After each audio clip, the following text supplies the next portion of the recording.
ઓમ શ્રી ગણેશાય નમઃ. જય શ્રી કૃષ્ણ મિત્રો. કાર્તિક માસની કથા આપણે સાંભળશું.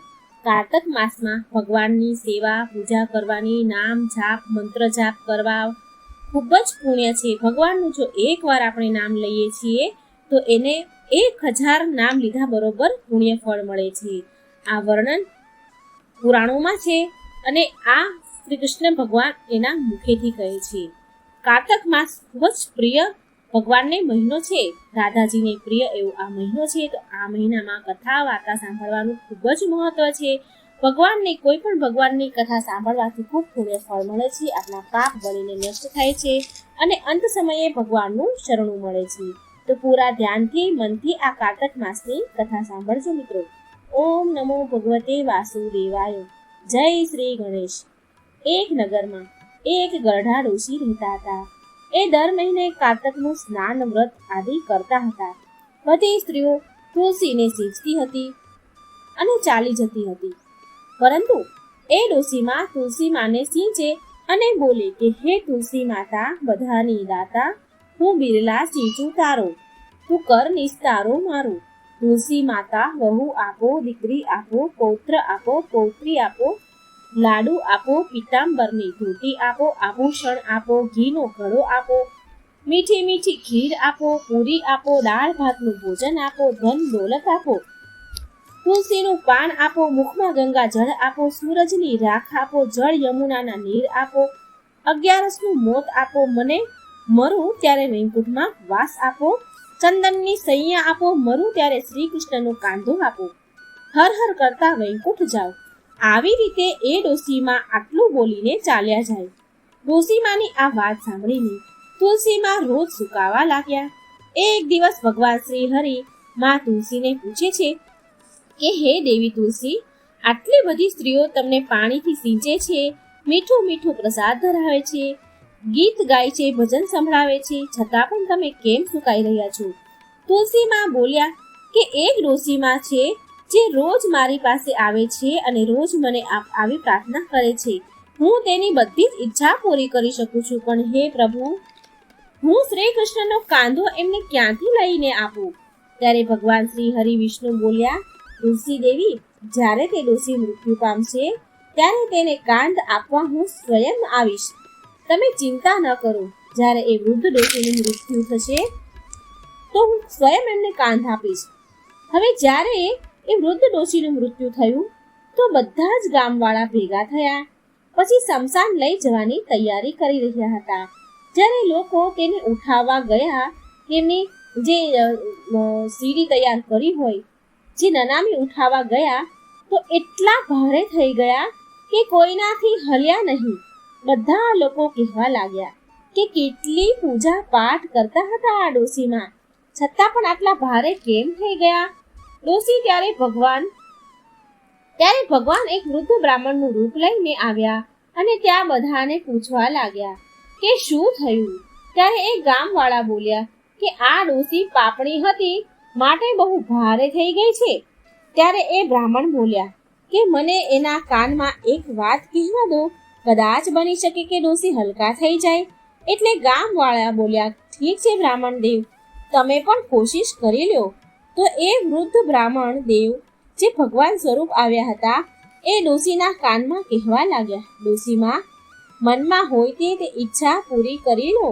અડવા લ્યો, લાડવા લ્યો, પીતાંબરની ધોતી લો, વહુ લો, પુત્ર લો, પૌત્ર લો, પૌત્રી લો, મીઠો મીઠો ભોગ લો, દાળ ભાતનું ભોજન લ્યો, ઘીનો ઘડો લો, મીઠી મીઠી ખીર લો, વૈકુંઠમાં વાસ લો, ચટકીની ચાલ લો, પટકીનું મોત લો, ચંદનની સૈયા લો, 11નું મોત લો, ઝાલરની ઝણકાર લો, ગંગા જમનાના નીર લો, તુલસીનું મુખમાં પાન લો, સૂરજની રાખ લો અને હવે શ્રી કૃષ્ણનો કાંધો પણ લો. આટલું બોલતા જ એ ડોશીમાં હલકા થઈ ગયા. સ્વયં ભગવાન શ્રી હરિ ડોશીમાને એમના કાંધા ઉપર લઈ ગયા અને ડોશીમાને મુક્તિ મળી ગઈ. હે ભગવાન, જેવી મુક્તિ તમે ડોશીમાને આપી તેવી મુક્તિ અંત સમયે તમારા ભક્તજનોને આપજો. આ વાર્તા કહેનાર, સાંભળનાર, હોકારો ભરનાર બધાને જ મુક્તિ પ્રદાન કરજો. જય શ્રી હરિ. બીજી કથા. એક સમયની વાત છે. એક ગામમાં એક આંધળા ડોશીમાં રહેતા હતા.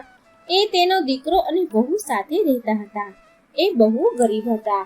એ ડોશીમાં પ્રતિદિન દરરોજ ભગવાન ગણેશની પૂજા અર્ચના કરતા હતા.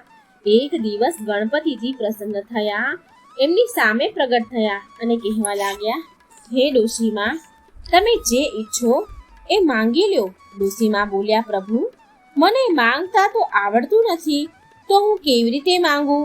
તો ગણપતિજી બોલ્યા કે એવું કરો કે તમે તમારી વહુ અને છોકરાને પૂછી લ્યો, હું કાલે ફરીથી આવીશ, પછી જે જોઈએ એ તમે મારી પાસેથી માંગી લેજો. આમ કહી ગણપતિજી અંતર્ધ્યાન થઈ ગયા. પછી ડોશીમાં એના દીકરા પાસે આવ્યા અને કહેવા લાગ્યા બધી વાત. એટલે દીકરો બોલ્યો, માં, અન્ન ધન અને મોટું મકાન માંગી લે. દીકરાની વાત ડોશીમાને કંઈક ઠીક ન લાગી.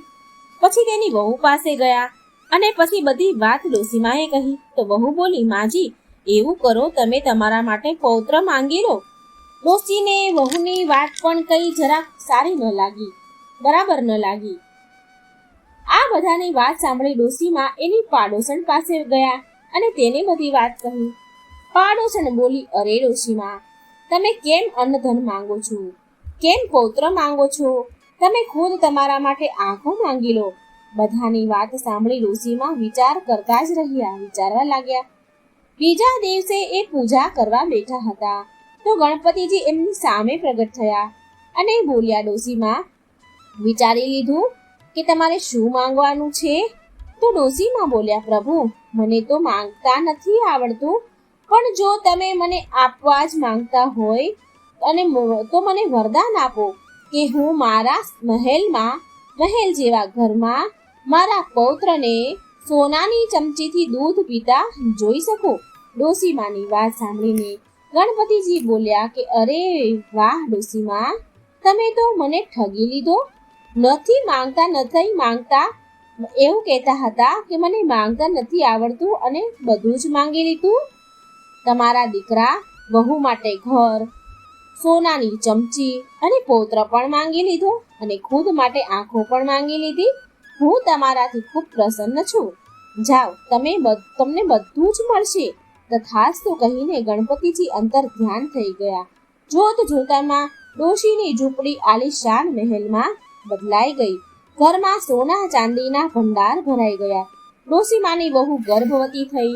થોડા સમય બાદ તેણે એક ચંદ્ર જેવા દીકરાને જન્મ દીધો.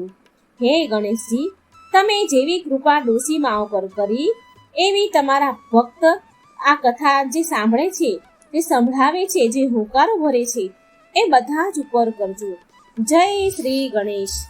તો મિત્રો, આ હતી કારતક માસની ભગવાન ગણેશની અને ભગવાન શ્રી હરિની કથા. મિત્રો, વિડીયો પસંદ આવે તો લાઈક અને શેર કરવાનું ભૂલશો નહીં.